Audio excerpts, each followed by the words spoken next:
Kia ora te whānau. It's time for another Elders update. Many of you will know who we are, of course, but perhaps some of you don't. So I'm Richard Goodwin.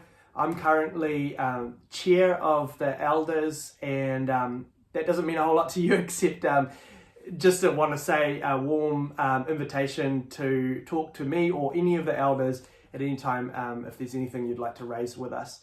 And then Geoff is also, Geoff Crawford is a fellow Elder, and he's also the chair of RSCC Inc. And we've got some interesting stuff to present today, some opportunities and some challenges. Before we do that, just a little bit of housekeeping. A couple of weeks ago, or coming up a couple of weeks ago, we announced that we were considering Quibus Killian in coming on as an elder, and just wanted to invite you to give feedback on that if you're interested or had anything you wanted to say regarding his coming on to eldership. So just a reminder, you've got another couple of days to get that in to us, so please do get in touch with one of us if you'd like to say anything about Quibus coming on board. All right, so opportunities. There's a lot of exciting possibilities for us as a church. We feel like as elders we've been doing a lot of stuff behind the scenes, and perhaps for many of you, you might be wondering, where are we going as a church? You know, what are we actually trying to do? And we feel like we've been able to put a couple of things behind us that enable us really to focus on some exciting stuff now. And so I want to just kind of quickly touch on 3 or 4 exciting opportunities that we have, and then talk about some of the challenges with that. Right, so first of all, we've been doing 24/7 youth work, coming up probably a couple of decades, not quite, but almost. So it's a well-established part of one way that we serve in our community, and particularly it's been teenagers, and tweens. And 24/7 youth work is a national initiative that has traditionally focused on that sort of teenage age, but are wanting to move into primary schools as well. It's a fantastic kind of ministry, and there's a sense that maybe we need to actually be involved in kids' lives before they become tweens and teenagers. And so 24/7 are wanting to have a crack at it and run a bit of a pilot program in Leamington School. So it's a really exciting opportunity, and it's something that, well, we might need a little extra resourcing for, but also, a fantastic opportunity for us probably beginning next year. That's one thing.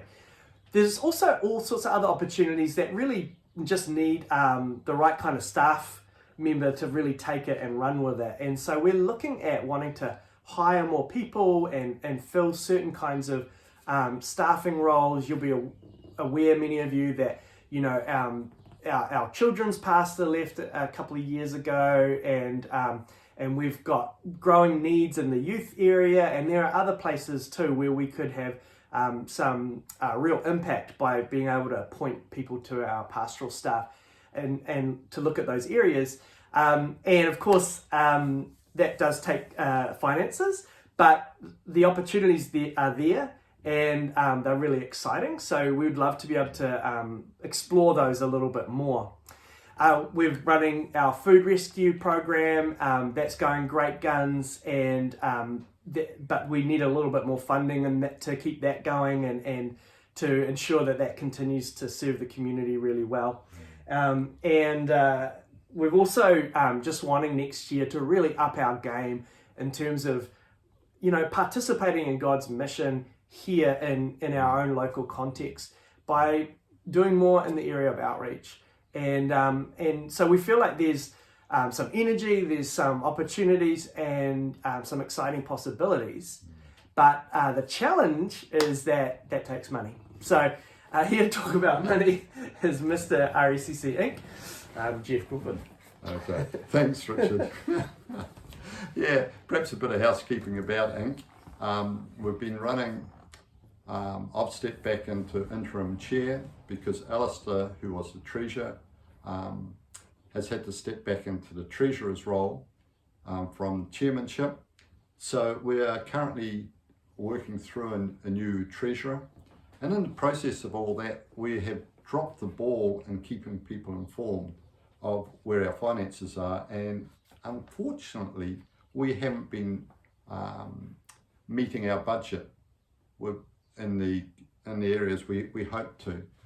So the consequence, we have been running a deficit for the last while, and one of the reasons we think is one of our people was talking, said, you know, I do an AP and I've forgotten about it. Yeah, AP, yeah, I've donated to the church this month, but forgotten that it may have been sitting there for 10 years at the same amount and gone, well, actually it's the buying power has dropped off because inflation has been hard on us.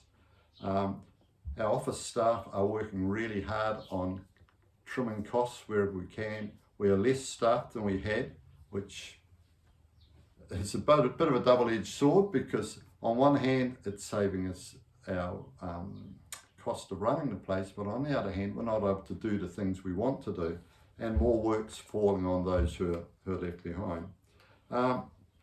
Currently we have 111 people who do automatic payments, which is great.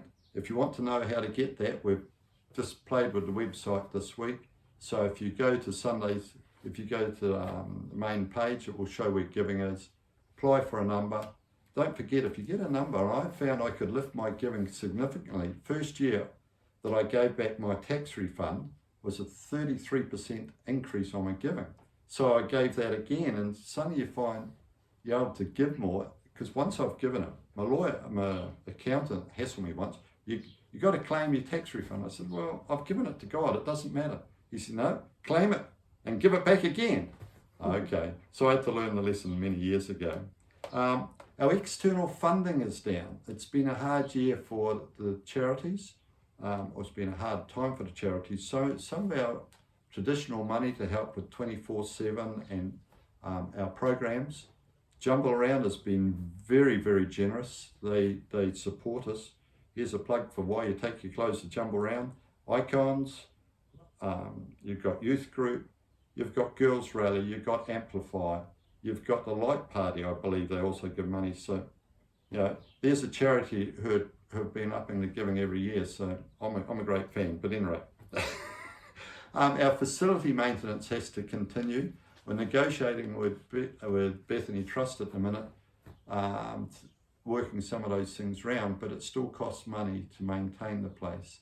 So if you feel challenged to do anything, want to talk it through, come and talk to myself, Alistair, he's the treasurer at the minute, or talk to any elder as to what we should be doing there. But hey, it's great to see the place filling up again after COVID. See all these new faces, marvellous. Lots of babies. Yeah, and you know, yesterday I was at, my brother Luke and I, we went to the launch of the latest Faith and Belief survey results. And you may or may not be aware of this survey, but it just gives a really interesting kind of snapshot of where Kiwis are at in terms of the gospel. Are they open to it or not? What turns them off? What attracts them to Christian faith and so forth? And, you know, I just came away with a really renewed sense of energy that, you know, we are faced with big challenges, and that is shown in the survey too. But, you know, the opportunities are always there, and we have been ordained for this time in this place. You know, it's not an accident that God has put us here at this time, and we can hearken for the old days, or we can just step up and go, look, we're made for this moment. And so we're made for this moment. And yeah, there are challenges, and funding is difficult, and there's all sorts of things, but gosh, there's opportunities too. And so let's all just play our part, and there's going to be all sorts of ways to do that. We're not the kind of church that makes a big deal out of giving, because look, we're all in different situations financially, and that's not what we're about. But, you know, we also know that in the world like this, you need some funds to make things happen, and we want to make more happen. We want to create spaces for the Spirit of God to do more, if I can say it that way. And so, you know, if you're able to give more, fantastic. And as much as anything, we want to bring you into the loop of just what's going on with our accounts and finances, as well as the opportunities that we want to really be able to pursue. So, thanks so much, everyone. Thank Ka you. kite anō.